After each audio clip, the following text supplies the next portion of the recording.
I gave you my heart. Hello everyone, welcome back to our channel. In this video, we are going to be discussing the second part of motion in a plane. So today we will be only discussing about triangle law, parallelogram law and some polygon law. And then I will be telling you what is sine and cosine laws. We will also be discussing the rectangular component of a vector. So let us first get started with the triangular law of vectors. So what is the triangle law of vector? Let us just read through the definition because it is important from your exam. But I'll explain the thing over here, but let us just go through the definition first.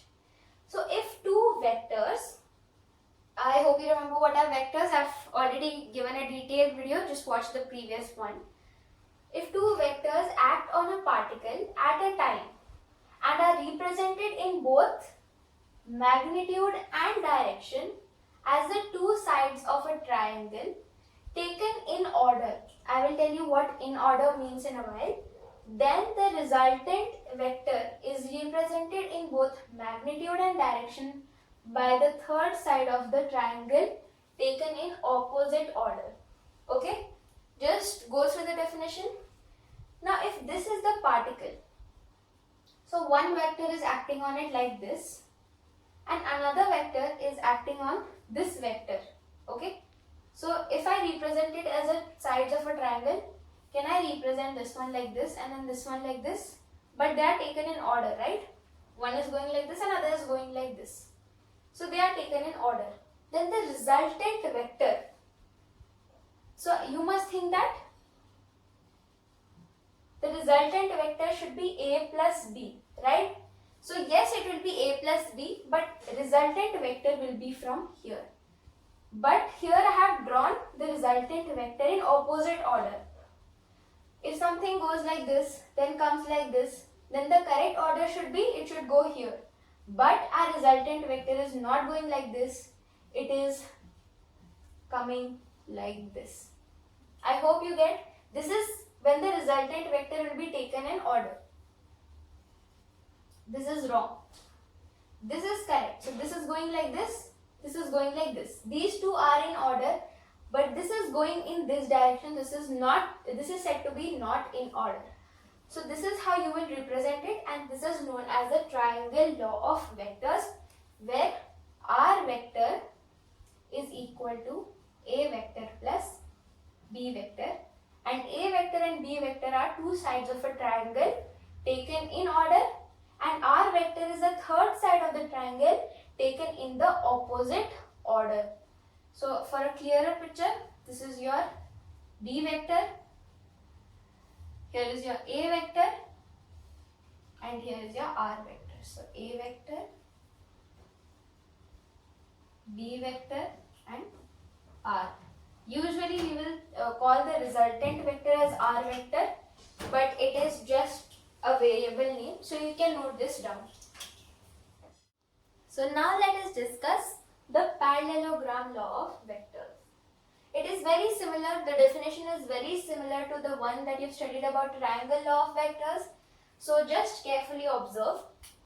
Again, if two vectors act on a particle at a time, they are represented in both magnitude and direction as two adjacent sides of a parallelogram taken in order again, then the resultant is represented in both magnitude and direction by the diagonal of the parallelogram taken in opposite order from the same point. So it may sound confusing, but let me just explain this to you. So if this is the particle that the vectors will be acting on, so take, this is one vector, this is another vector in order, right? If I just draw a parallelogram, right? Now where do you think will be the resultant? The resultant is said to be in this direction, like this. This is R vector. Assume this to be A vector and B vector. Let this angle be theta. Okay? So, no, this whole angle is theta, then this angle will be theta. Just remember this diagrammatic representation because it will help you with the cos and sine laws. But for now, for parallelogram law of vectors. If this is A vector, this is B vector, this is your R vector taken in opposite order. Now let us start with the third one, which is the polygon law of vectors. So polygon, we did triangles which had 3 sides, then we did parallelograms which had 4 sides. Polygons are n number of sides. So this might sound confusing, but it is very simple and I will just show you how. So let us just read through the definition first. Again, it is very similar. If any number of vectors acting on a particle at a time are represented in magnitude and direction by various sides of any polygon taken in same order, any polygon, then resultant vector is represented in magnitude and direction by the close side of a polygon in opposite order. So again, things are very similar, but so an example of a polygon can be a pentagon, right? So if here is my particle, this vector is acting on it, this vector is acting on it, this vector is acting on this vector, and something like this. Now you may get confused that where to take the resultant from. Oh my god, this looks so scary, right? Now let us make it very, very simple. So first, let me join this. These. So I have, if you observe carefully, there is a triangle formed here and we already know triangle law of vectors.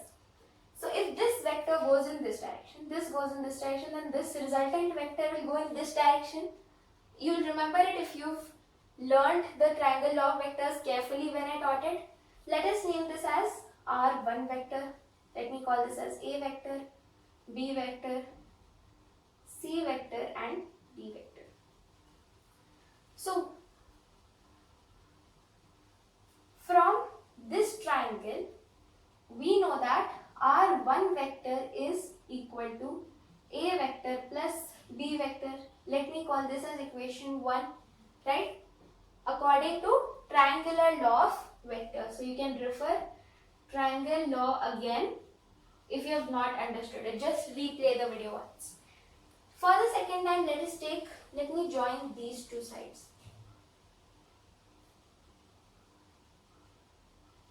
Like this. So this is also a triangle, right?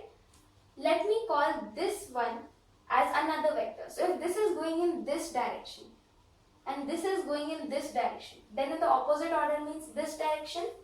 So this is my R2 vector. Let me say. So R2 vector in this triangle, what is R2 vector? Is it R1 vector plus C vector?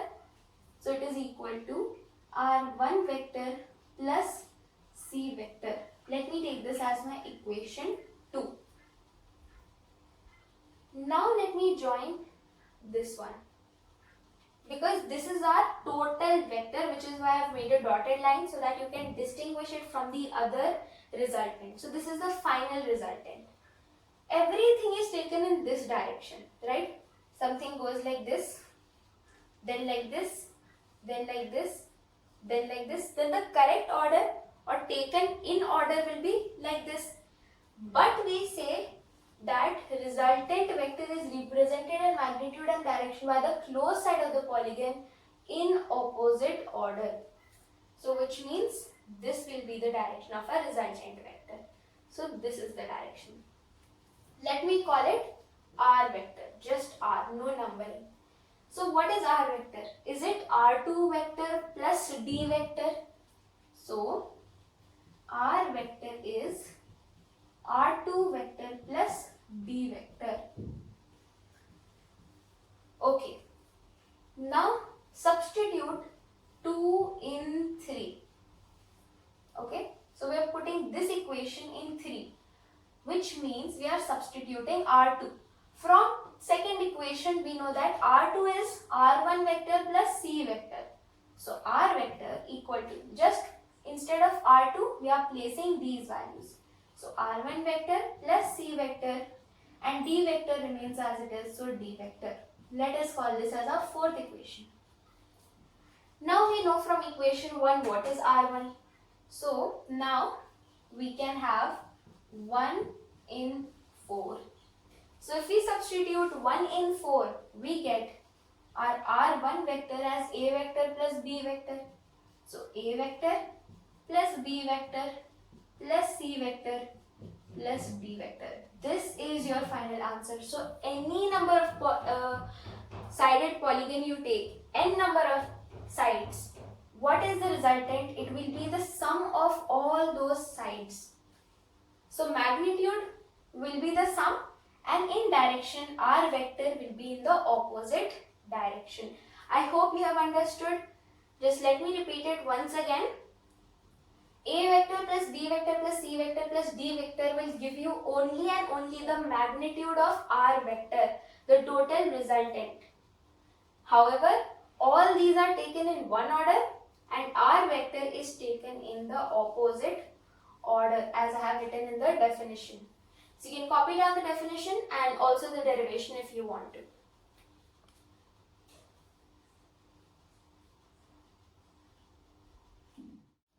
Now let us discuss about rectangular components of vector. So what are rectangular components?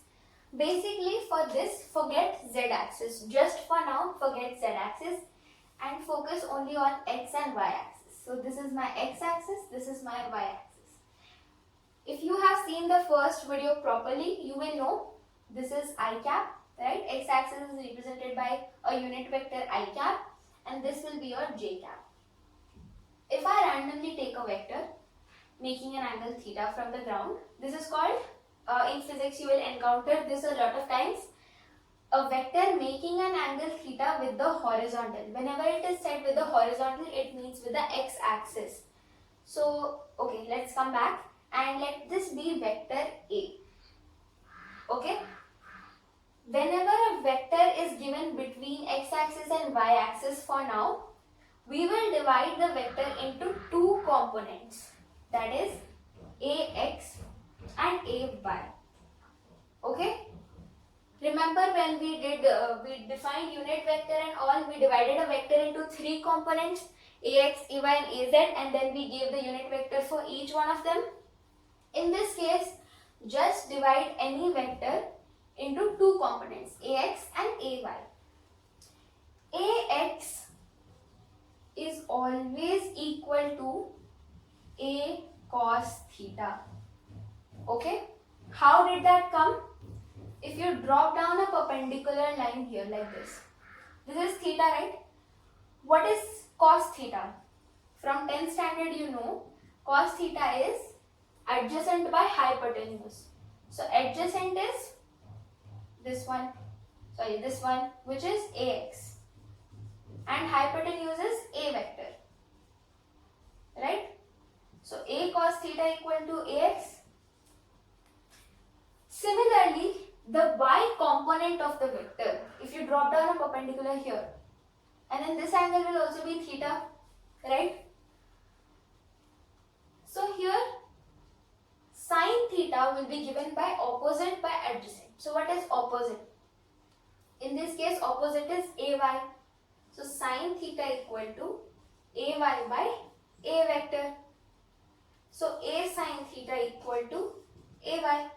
So from here you get that ay equal to a sin theta and ax equal to a cos theta. This is very important even in laws of motion and the further chapters that you will study. Rectangular components of vector play an important role. Okay, so x component is the vector into cos theta and the y component is vector into sin theta. Okay, just note this down. Now let us discuss one of the most important and interesting concepts.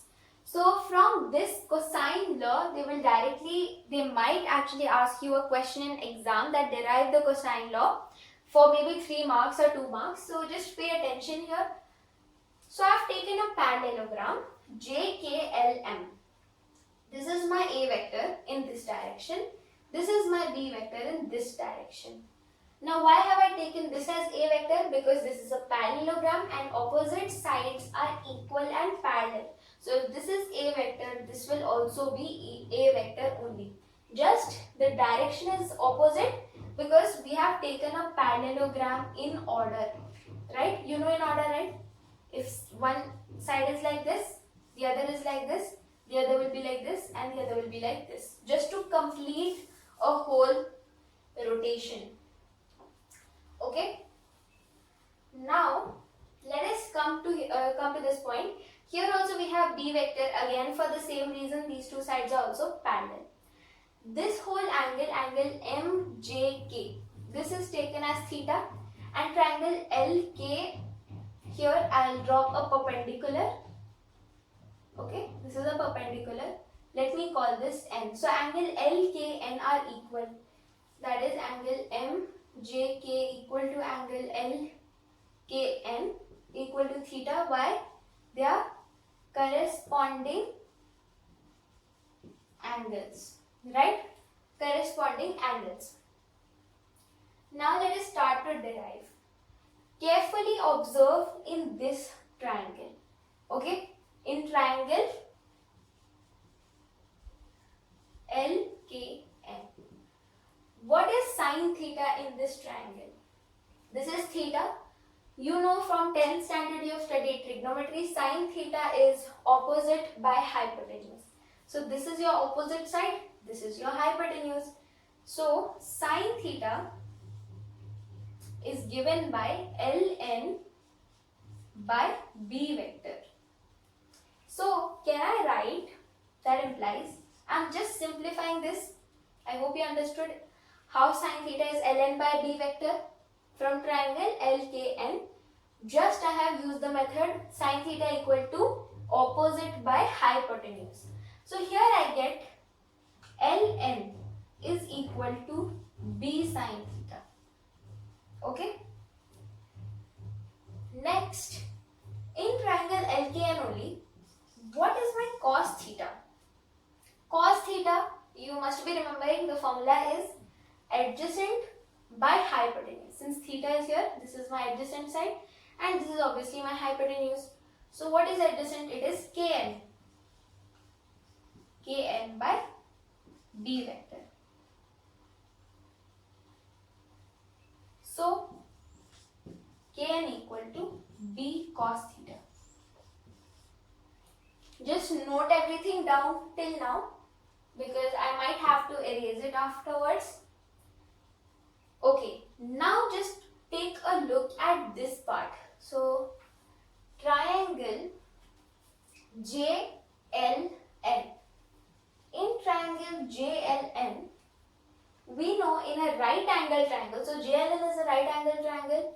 So can I say JL square equal to JN square plus Ln square? Okay, observe again. JL square is equal to Jn square plus Ln square. Just basic Pythagoras theorem, right? Now we know what is Ln. Ln is b sine theta, but we don't know what is Jn, right? We don't know this, or do we? It is very simple, right? Let us just expand it.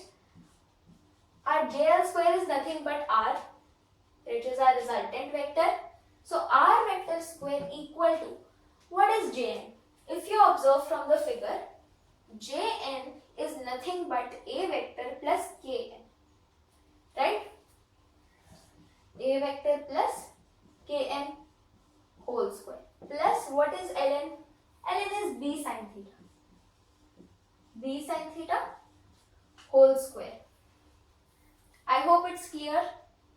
Now keep this as R square, R vector square. Now what is Kn? Kn is b vector cos theta. So A vector plus b vector cos theta whole square plus b vector square sine square theta. Clear till here? Now I'm gonna erase this part. So okay. Now R vector square is equal to, you know what is A plus B cos theta? A plus B whole square. So a plus b whole square equal to a square plus b square plus 2ab. Right? We've already learned this. So just expand the terms, but expand them carefully. So it will be a vector square plus b vector square cos square theta, right? Plus 2a vector b vector cos theta, and then plus b vector square sin square theta as it is. Okay, now let me remind you of a trigonometric identity that you had learned in 10th standard, which is sin square theta plus cos square theta equal to 1. I hope you remember this one. Okay, so r vector square is equal to, let me take a vector square as it is, plus, I see a cos square theta here, I see a sin square theta here. So can I make it to 1? What should I do? Basically, I'll take b vector square common, and then inside the brackets I can write cos square theta plus sin square theta, right? Or if you did not understand, here I have b square cos theta plus b square sin square theta also have. What have I done here is just taken the b common and written cos square theta plus sin square theta as it is, plus 2a vector b vector cos theta. Okay, now I will just write r vector square equal to a vector square plus b vector square. Why? Because this has become 1. Anything multiplied to 1, you know the property. Plus 2a vector b vector cos theta. Okay, so what is r vector? What is our resultant? It is root of a vector square plus b vector square plus 2a vector b vector cos theta. Okay, so this is your answer.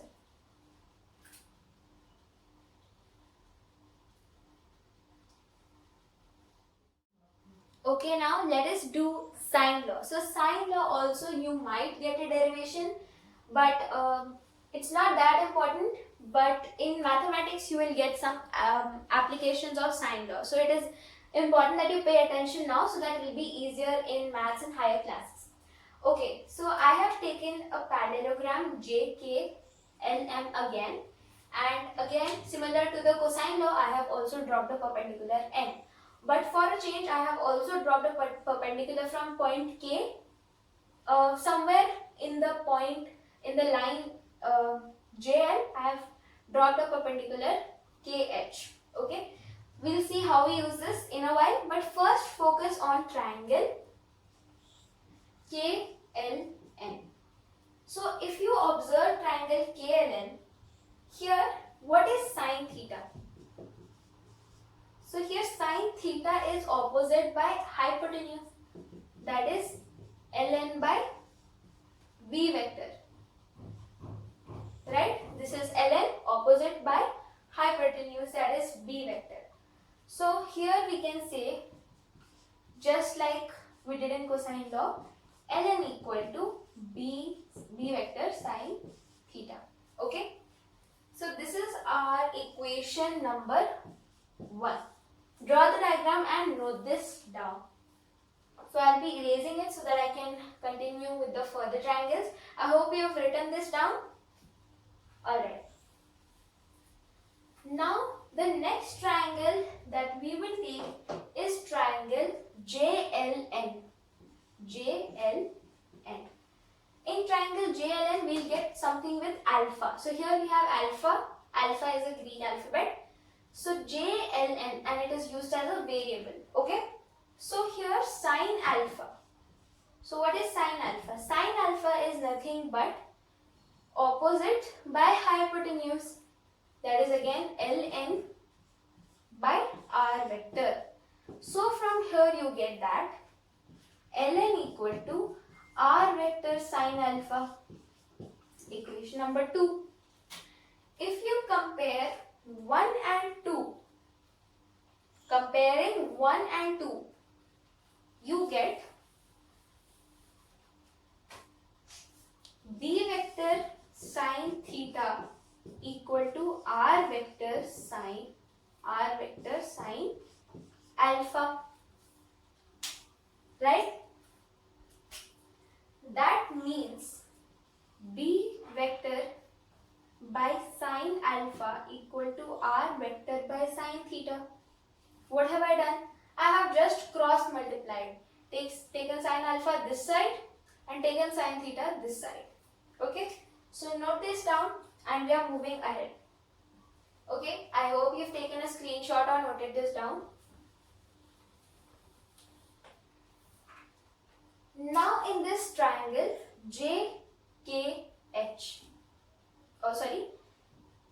LKH, in this triangle you see, in triangle LKH, what is sine beta? This is a bit inverted. Let me draw it here. It is a triangle that looks like this. This is your 90 degree. This is your beta. This is your H, K, and this one is B vector. Right. And this is point L. So what is sine beta? Is it opposite by hypotenuse? KH by B vector, which implies KH equal to B vector sine beta. Let me take this as equation 3. Please note it down. Okay. Similarly, if you observe in triangle JKH, you will see sine alpha, okay, this is also 90 obviously, is opposite by adjacent, which means KH is nothing but A vector into sine alpha. Equation 4. If you have noted down from equation 3 and 4, from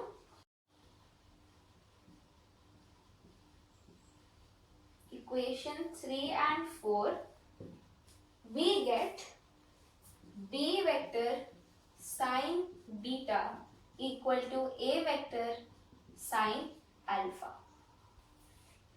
Right? So let me just write down what we have got till now. From equation 1 and 2, we had got, let this be equation 5 just so that we remember. But earlier when we had solved from equation 1 and 2, we had got B sine theta equal to R sine alpha. Just put the vector sign. Let this be our equation 4 or 6, and this is our equation 5.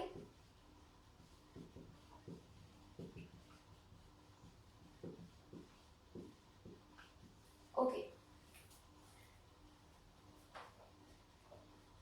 Now next, let us just use these two equations and combine and form the sine law. So basically, if I've already solved the 6th equation, but let me just do it once again over here. So B vector by sine alpha was equal to R vector by sine theta. This is 6th equation. If I evaluate the 5th equation, I get B vector by sine alpha is equal to A vector by sine beta. Now see something. We have B vector by sine theta common in both the equations. You also know that if A is equal to B and A is equal to C, then B is equal to C. Right? So the same rule we are going to apply to solve this equation. So B vector by sine alpha is equal to R vector by sine theta is equal to A vector by sine beta. and this is the combined sine law. Just note it all down, and if you have any queries, you may post it in the comments. So now that you have already studied the concepts, it's time to do some numericals. So we'll do only the important numericals from all the concepts that we have learned in today's lecture. So the first question will be on your screen now.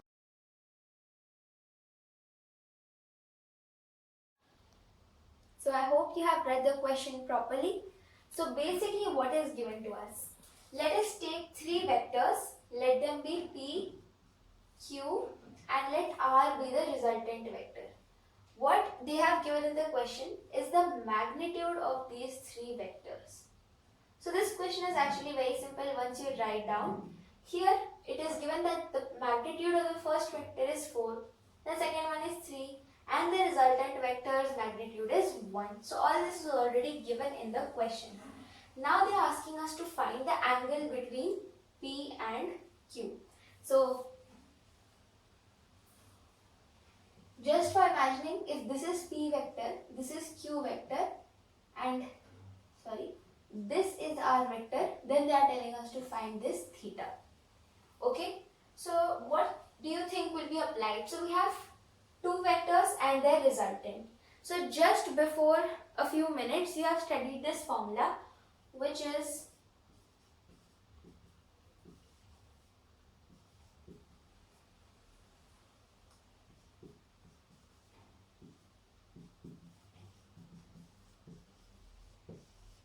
I might have forgotten to tell you, but all the values which we are taking here, these are just magnitudes. So now let us just substitute. So our R vector is 1. So 1 equal to root of. One of our vectors is 4. So let us take 16 plus 9 plus 2 into 4 into 3 cos theta. So here theta is the required angle between two vectors. In this case, theta is the angle between A and B, but in our case, theta is the angle between P vector and Q vector. So 1 equal to root of 16 plus 9 is 25 plus 24 cos theta. If I square on both sides, I will get 1 equal to 25 plus 24 cos theta. If I take this to the side, I get minus 24 equal to 24 cos theta, and thus you get your cos theta is equal to minus 1. So when theta is equal to pi, at that time your cos theta is minus 1. That means cos pi equal to minus 1. So what is the angle? It is pi. Pi is the angle between vectors P and Q. You can note this down.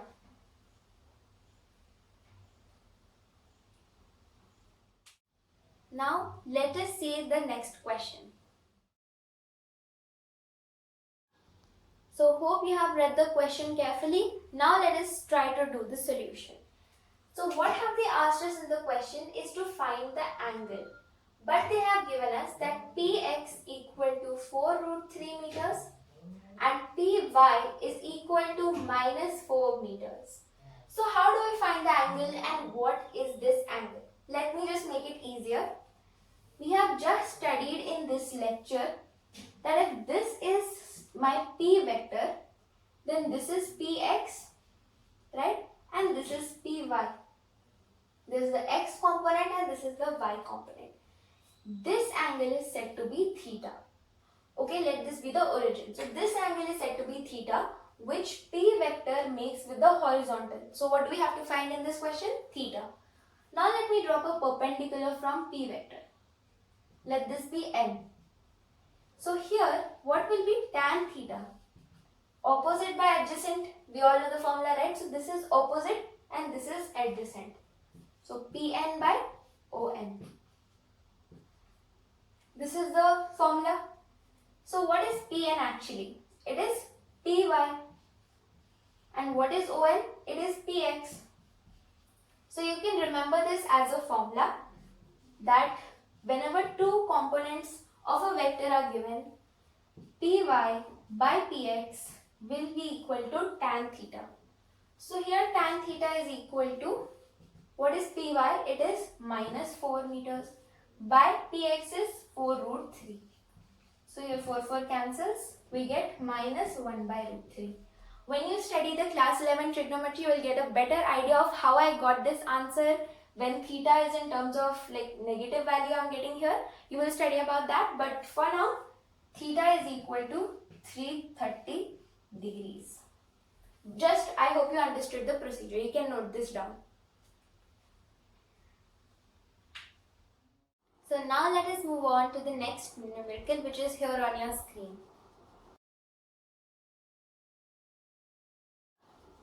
So now let us find the solution of this question. So what they have given us is that the mass of the body is 4 kg. So let me just make a diagram to make you understand. So a plane is given like this and a block of mass is kept like this. This mass is 4 kgs. I'm just going to erase this because there's a lot of working to be shown. And with the horizontal, this plane is supposed to make 30 degrees. Okay.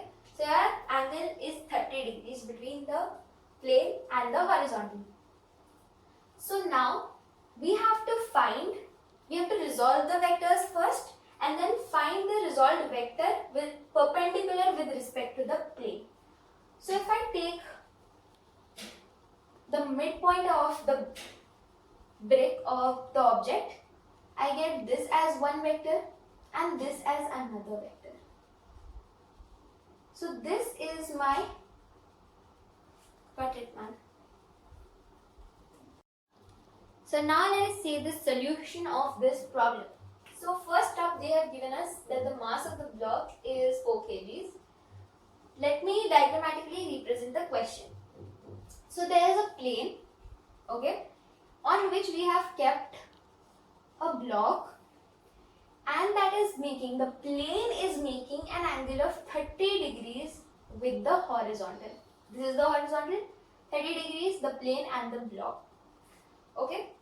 Now just see here, we have to resolve the vectors with respect to the plane and find the resolved vector perpendicular to the plane. So just see, here you will take any point in the plane. This is one vector and this is the perpendicular vector, right? So what is this? If I take with respect to this, what the hell is this one? Now to determine which one is x component and which one is y component, we obviously have to draw the vector. So to determine any weight, so weight of an object is given by its mass into acceleration due to gravity. You've already studied this in class 9. So this is a quick revision. I'm telling you weight equal to mg. So basically, will this be mg? Weight always acts downward to any body because the gravity is pulling you downwards, right? So this is pulling us downwards. And this angle is also 30 degrees. Alright, it is given in the diagram that this angle is also 30 degrees. So now this one will be the x component, right? Since anything makes an angle, always whenever an angle is given, this one will be the x component, always. Okay, so this will be what? If this is vector A, this will be ax, that will be a cos theta. So here we have mg. So what will this one be? Mg cos theta, and this one will be mg sin theta. We've already done this, right? To give a better picture, it is something like this. This is mg vector, right? This is theta, so this is mg cos theta, and this is mg sin theta. So here's a quick trick. Whenever a vector is making an angle with a component, it will always be the x component. And what is the x component? It is vector into cos theta. So we have separated the rectangular components. Now we just have to find the one which is perpendicular. So is this perpendicular? Here we had the mass of some block we had here. So this is perpendicular. So mg cos theta is a perpendicular resolved vector, right? Mg cos theta. So basically we have to find mg cos theta. M is 4, g is given as 10 in the question, and cos of 30 degrees. So 4 into 10, cos 30 is root 3 by 2. So this cancels, this is 20 root 3. Alright, so 20 root 3 is your answer. I hope you have understood. If you haven't, just replay this part of the video, pause it and try to understand. If any queries, you can post it in the comments. So now let us move on to another interesting numerical. This one will be fun to do and easy as well. So here it is on your screens. So here is the solution. So basically they have given us, if let A and B vector be two vectors, okay, that they have asked for. The magnitude of A vector, let it be A, okay. So they have said that two vectors of the same magnitude, which means B vector's magnitude is also A, and they have told that the resultant's magnitude is twice either of their magnitude. This 2A. Whenever you see two vectors and the resultant, you already know which formula to apply. Here we are talking about the magnitude. I mentioned it in the one of the last questions.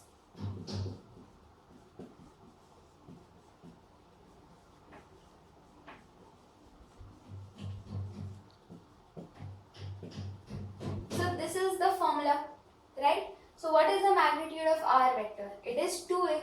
So 2A equal to root, this is A. So A square plus A square plus 2A into A cos theta.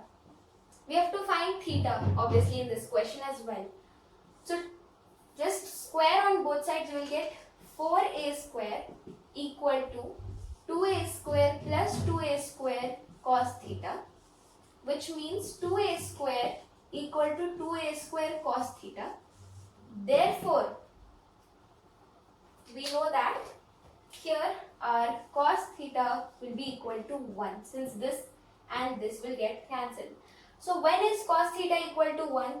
We all know that cos 0 degree equal to 1. So theta is equal to 0 degrees. This is the answer. And just remember, whenever two vectors and a resultant is there and you have to calculate the angle between the two vectors, always use this method. Here you will place the magnitude of each of these vectors, okay, only the magnitude. You can note this down. So here is the final question for the day. It is an interesting one and I hope you will enjoy solving this question. So here it is on your screen. Didn't it look so simple? Let us try to solve it now. We know that if A cap is my unit vector, the magnitude of unit vector is always 1. Right? So here we have been given, let us take it as A cap only. This is a unit vector whose value is 0.4 J cap plus 0.4 I cap plus 0.8 J cap plus B K cap. And they have told us to find the value of this B. So what we will do is basically take one this side and just find the magnitude. How do you find the magnitude of, if two vectors are given, A and B vector? What do? To find magnitude of A vector, we just take A vector and then AX square plus AY square plus AZ square. We just square all the individual components, the magnitude of individual components. So here what will we take? It will be 0.4. So this will be equal to 1, right? So 1 is equal to 0.4 whole square plus 0.8 whole square plus B square. Square on both sides, you will get 1 equal to 0.4 square plus 0.8 square and then b square. So you can try this question out and leave your answers in the comment section because it is a very simple question and you just have to simplify this part. And so I'll just repeat the procedure. Magnitude of a vector, of a unit vector, is equal to 1. Here I have taken my unit vector to be a vector. So a vector is this. This is the x component, this is ax, this is ay, and this is az. So we know that whenever we find the magnitude of a vector, we just take the squares of the components, the magnitude of the components, and we get the magnitude of the vector. So here magnitude is 1, obviously, since it is a unit vector, and then we have resolved this. So it is a very easy question. I hope you enjoyed today's session. Thank you so much for watching. If you have any doubts, any queries, any suggestions, do post them in the comment section and I will see you soon. Bye.